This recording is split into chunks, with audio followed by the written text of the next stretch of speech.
Ako po yung pinasikat ng mga Pinklawan. Wow, sana all.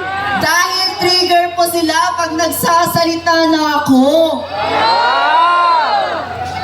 Kesyo, bayaran daw po ako? Kesyo, may pinirmahang kontrata daw ako? Sana all. Kesyo, bobo daw ako?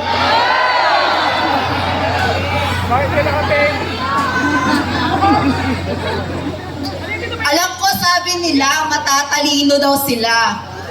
Pero bakit naniniwala pa rin sila sa fake news?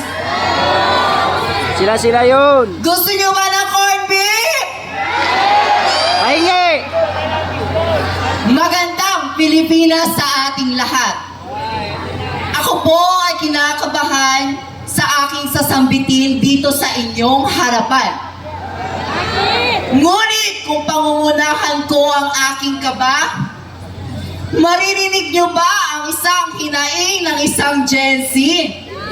Isang kabataan na tulad ko na nananawagan ng katarungan at kalayaan sa ating bansa! Dahil sa mga magnanakaw na politikong at nagpapahirap sa mga mamamayang Pilipino. May gusto po akong sabihin sa inyo.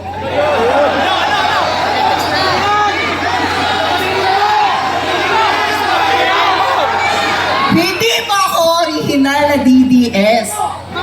Hindi rin po ako Pinklawan. Ba't nakapink ka? Hindi rin ako loyalista.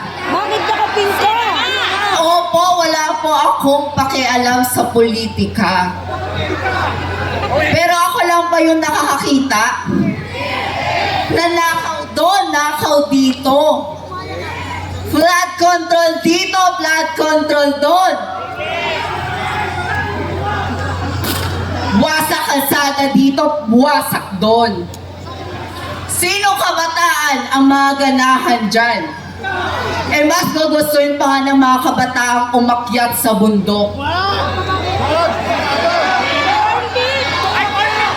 At kung tatawagin natin silang NPA, magagalit sila. Dahil red tagging yun. Pero kung maliitin nila ang mga DDS, freedom of speech yun. Sinong hindi magiging DDS? Eh grabe ng lakawan ng mga congressman. At mali ang abutan sa Senado.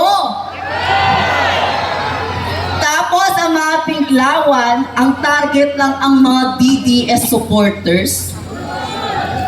Mga pinag-aral ng buwis. Proud maging scholar ng bayan. Pero ang trabaho lang ay ang targetin ang mga DDS supporter. Tama yun! Wala kayong bayad! Wala kayong bayad! Nasigawan ang mga politikong magnanakaw. Okay lang sa kanila ang trilyon-trilyong nakawan. Basta ma-impeach daw si Sara. Mali yun, mali! Okay lang ang baha. Okay lang daw malunod tayo sa baha. Basta ma-impeach si Sara. Mali yun eh! Matatalino, magagaling naman mag-compute. Pero bakit nakatuon pa rin sila sa vice-presidente? Kaysa sa napakadaming politikong magnanakaw at bilyon-bilyon ang hatian. Sa tingin nyo, hindi ako magiging DDS? Dahil sa pinagagawa nyo, ang sarap pala maging DDS dahil walang bayad dito. Hindi kami bayad! Hindi kami bayad! Hindi kami bayad! Isipin nyo mga DDS na kain sa kalsada. Isipin nyo mga DDS nagtutulungan at naghihilaan pataas. Tama yun! Pero ang mga Pinklawan walang ibang ginawa kundi atupagin ang mga DDS. Paano hindi hindi kayo papansinin. Eh mga papansin kayo. Papansin kayo. Lakas niyong magyabang para kay sa masa at mamamayang Pilipino. Pero minamalit niyo ako na nakain ako sa karinderya. Minamalit niyo ako na porket nakatira ako sa squatters area. Nakakadiri kayong panoorin dahil nagyayaman-yamanan kayo pero takot kayong umapak sa lupa. Makain suka. Ay, suka! Pilit nila pinapatahimik ang katotohanan. Kapag may isang taong naninindigan at nagsasalita ng katotohanan, pinapakulong nila. Hindi sila marunong lumaban ng patas. Injustice! Kawawa na ang ating bansa.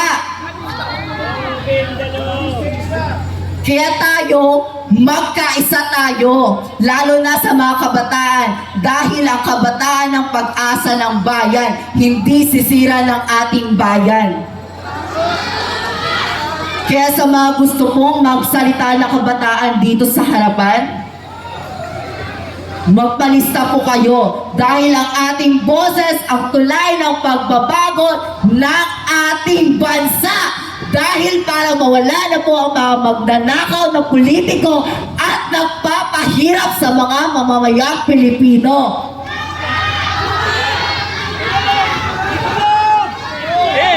Para po sa ating Pangulo, nagmamakaawa na po ako. Kami mga kabataan, nagmamakaawa naman po kami sa inyo. Nanaway, bumaba na po kayo sa pwesto! BBM resign! BBM resign! BBM resign! BBM resign! BBM! Mabuhay po tayong lahat at mabuhay ang mamayang Pilipino na patuloy pinagnanakawan ng mga politikong magnanakaw. Maraming salamat po.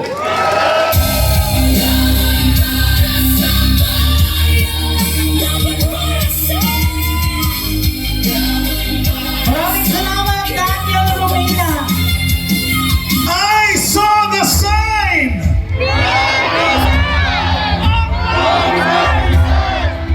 I saw the sign! Tama na ang live! Bongbong resign! Louder! I saw the sign! Tama na ang live! Bongbong resign! Very, very good.